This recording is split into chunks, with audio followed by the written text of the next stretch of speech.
Hello everybody, thank you so much for clicking on this video, and in this one what I'm going to show you is how to enter a fee schedule for your discount plan in Dentrix Ascend.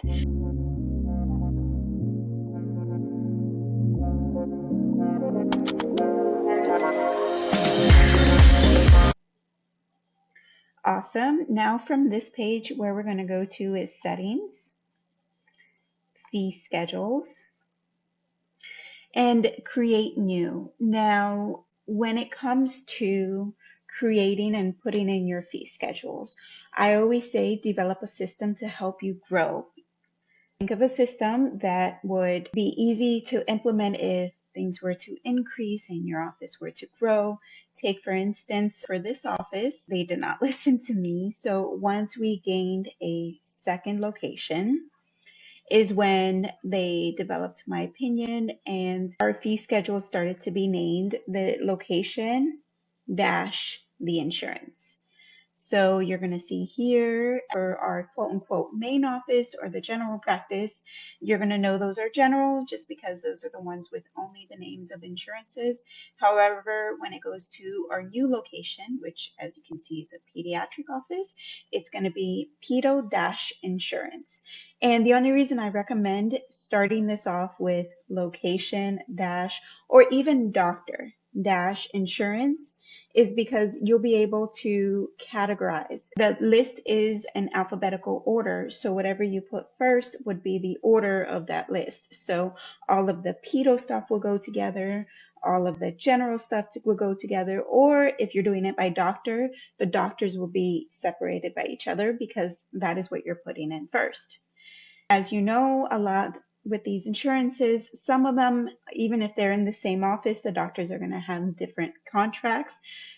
And in other words, they're going to have different fees depending on the insurance and how they work. I know MetLife only goes by area, but do not be fooled.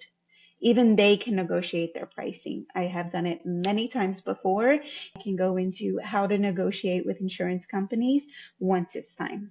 If you wanted to update a current fee schedule, you would simply click on it.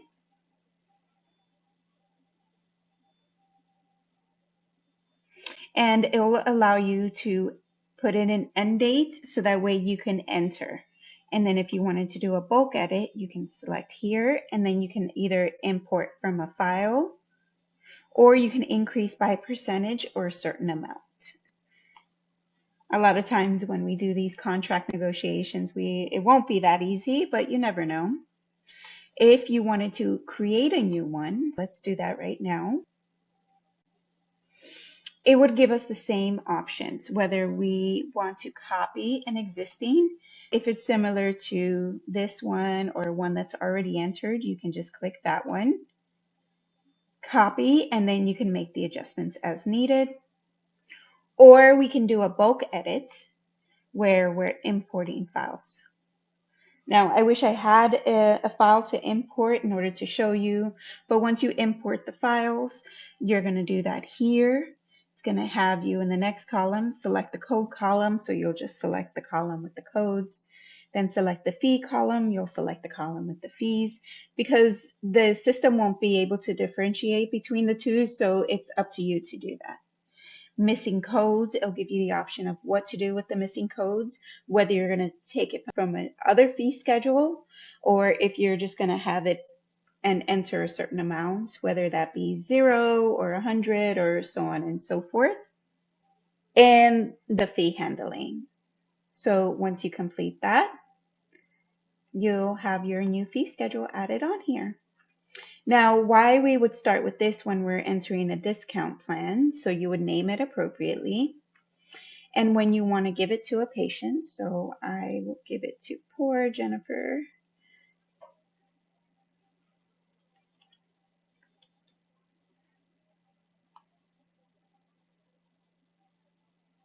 You're going to go to the little pencil next to their name. And under patient information, you're just going to scroll down a bit. And then you'll see their discount plan option here, whether or not you'll do the basic uninsured, which is what I'm going to do here, or you can do a sliding fees. And then you can enter, the annual income and base it off of that. But we're not going to do that. We're going to base it on a selected fee schedule. Now, when it comes to offices, and specifically, I would like to talk to either doctors or office managers, I would also recommend that you create a fee schedule for family and friends and employees. This will help you keep the playing field even. Everybody's going to pay the same because everybody's going to be paying based on that discount fees. And I would also recommend tiers. So there will be tier 1, which is employees. Personally, my employees don't pay anything when it comes to treatment in the office. They only pay for lab fees if we're doing anything rounds. Or tier 2 could be for spouses and children. Once again, this is all just a recommendation. So those would be maybe just a few fees added on there. And tier 3 would be cousins and uncles, grandmothers and parents, with, of course, more discounted fees. And so on and so forth. Even friends of the doctors could also have one, and you could enter that as another tier. This would help the doctor not have to think about the fees and what they're expecting either a family member, a friend, a VIP patient to pay. Enter the fee schedule. You know it's something you've already pre-thought of, and everybody's going to be on the same page, doctor to the patient staff. What I also appreciate about Dentrix Ascend is it does give you an expiration date for the plan or for how long you want the person or patient to have the fee schedule for, so you can pick any date there. It can be even very specific, down to the day, and it doesn't have to be to the month or year. Now, when it comes to negotiating with the insurances, that could be a video on its own. So if that's something that you would like to see, please let me know. I am on track of doing that X-ray video. I'm hoping to film that a little bit later on today.